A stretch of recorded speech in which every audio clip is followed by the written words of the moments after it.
We're now joined by the Chief Investment Strategist at Wealth Club, Susannah Streeter. Susannah, welcome to the show. Thank you for coming on with us.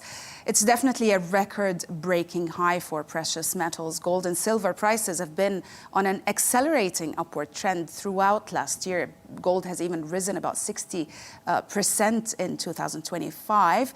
But what exactly propelled it over the $5,000 mark this time? That we have this ongoing febrile geopolitical environment. So gold for now seems to know no bounds. We did have an agreement that Trump would not take over Greenland. He retreated from those ambitions at Davos. But then you saw, again, trade tensions ratchet up again, because he then said he would impose 100% tariffs on Canada because it was in dialogue with China for a new trading relationship. But at the same time, you have got these concerns again brewing that the US could be heading for a government shutdown. Now, this is all linked to the protests against ICE, the immigration crackdown in Minnesota.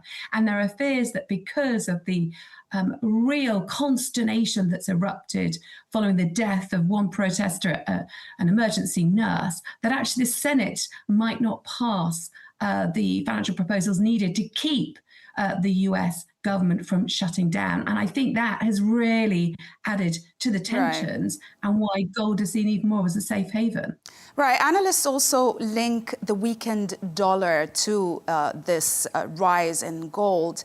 How did the dollar, now in its weakened state, contribute to this rise of gold?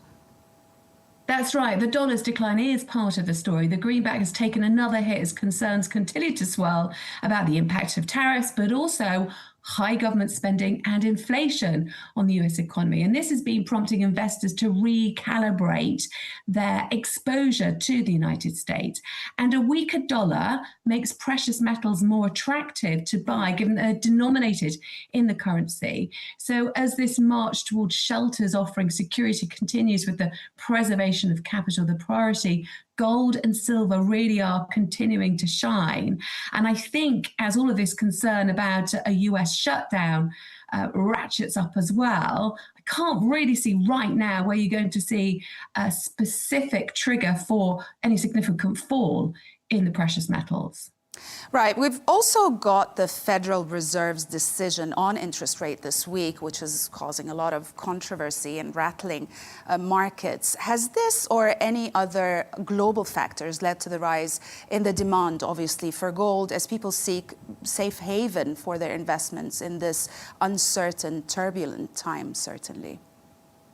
Certainly, yes, there is a close eye being trained onto what's happening at the Federal Reserve. As you say, we have this key interest rates decision this week, and now we're not expecting any cut to interest rates, but the commentary we watched very, very closely, because there is concern that actually the headline rate of inflation could be creeping up again. And overall, because the US economy is steaming ahead, there's a lot of investments into AI, but also the government is piling up a lot of debt, a lot of government spending, and there's concerns about inflation. Now, all of this is adding to worries about the direction of the Federal Reserve, because President Trump has shown signs that he wants to interfere in monetary policy and interfere in the independence of the Fed. The chair, Jerome Powell, is under investigation. A new replacement is likely, could be announced this week. Right. And there is concern that a future Fed chair may go softer on inflation, and that's also contributing to gold's rise. Right. Also looking forward, according to some reports, gold is supposed to continue its rise throughout this year, possibly reaching, or some reports and predictions are talking about $5,400 for an ounce by the end of this year. What geopolitical influence do you see at play here if these predictions turned out to be accurate? Well, I think what you would see is continued geopolitical tensions, a ramping up of terrorist threats. We've already got that again this week. We'll have to see, I think, what happens with the US government shutdown. If that can be staved off, I think there will be some kind of impact on gold's rapid ascent. But at the moment, because there are concerns about the direction of the US economy as new trade routes are established, I think it's going to be difficult to see gold really reducing, and it's likely to stay at this elevated level, if not head towards that mark. Right, and there's no plateau that we can probably witness in the next, maybe not this year, but in the next few years with this geopolitical absolutely. climate? Gold is cyclical, let's remember that. This has been a rapid ascent. And as we've seen with the historic path of gold in the past, rapid ascents can be followed by descents. And that is likely, it's just what the trigger will be. So I don't think it's going to be likely anytime soon, but I do think it will happen. Right.